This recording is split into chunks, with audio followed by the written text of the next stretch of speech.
Hello everyone, welcome back to my channel KTstenography. Today I'm going to dictate you passage number 21 at the speed of 120 words per minute. Listen carefully and write carefully. 5 seconds to go.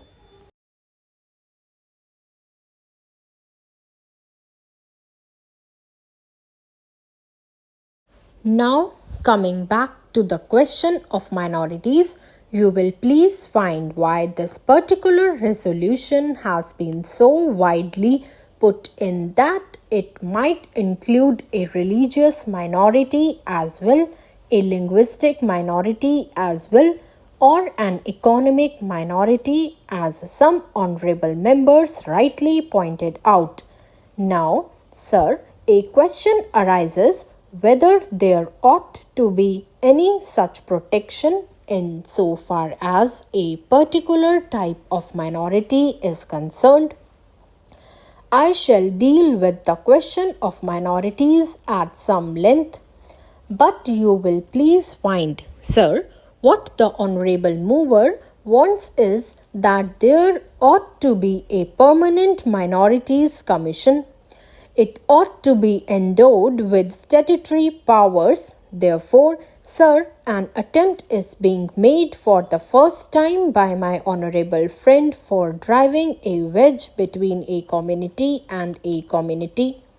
So far as the Constitution is concerned, as my honorable friend rightly pointed out, whenever the question of minority arises, we have to be extremely careful.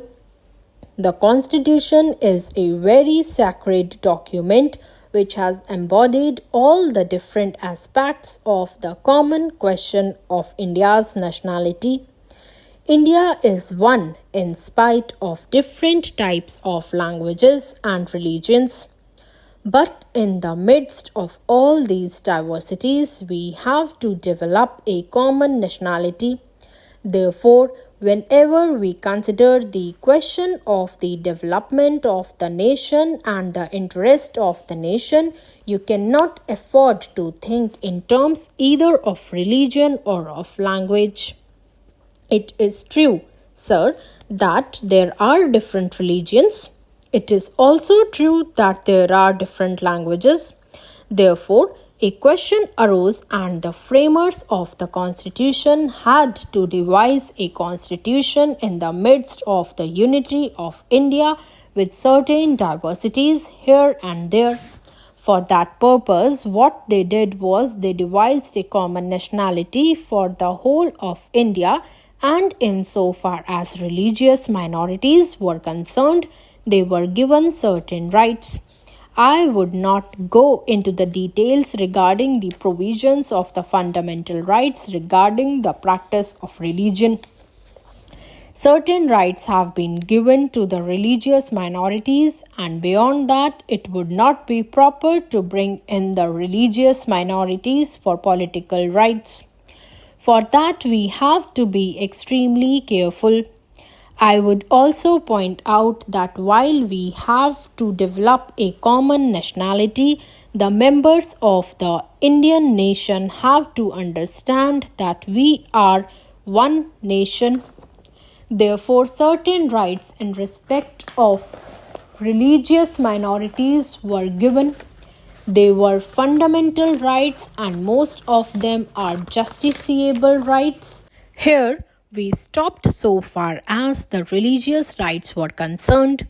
Then a question arose: what ought to be the attitude of not only the government but the society regarding the languages? It was true that there were certain interests of the regional languages. Now, these languages required to be developed, but they were not meant for dividing one man from the other. So, in 1956, when the states were formed to a certain extent on the basis of language, what was done was not to have a state with cent% people belonging to the regional language, because there were bound to be people belonging to different languages. That was the reason why this question was considered at great length, and the States Reorganization Commission also went into this question of linguistic minorities. It was bound to arise here and there because they were likely to feel that their rights and safeguards given to them might or might not be properly implemented. So, this question was considered first by the States Reorganization Commission, and they dealt with the question whether we should have a permanent minorities commission. They went into it very carefully and shrewdly. They found out that it would not be proper to set up a permanent minorities commission because the result, if not the actual effect, would be that a permanent wedge would be driven between one community and another community. So far as language minorities were concerned, they had a right so far as their own languages were concerned. They had also an obligation to understand the language of the majority in the particular state. It is only by thus coming together that the members of the two language groups would come together and would harmoniously develop, but it was found at the time when the States Reorganization Commission had to consider this that some machinery should be devised for safeguarding the rights of linguistic minorities. Only and after full consideration, what was conceded was that only in respect of linguistic minorities, certain rights should be extended and certain rights should be safeguarded, and an officer should be appointed by the President for making a report on the question whether these rights of the linguistic minorities are or are not properly safeguarded. Please like, share, and subscribe my channel for more updates.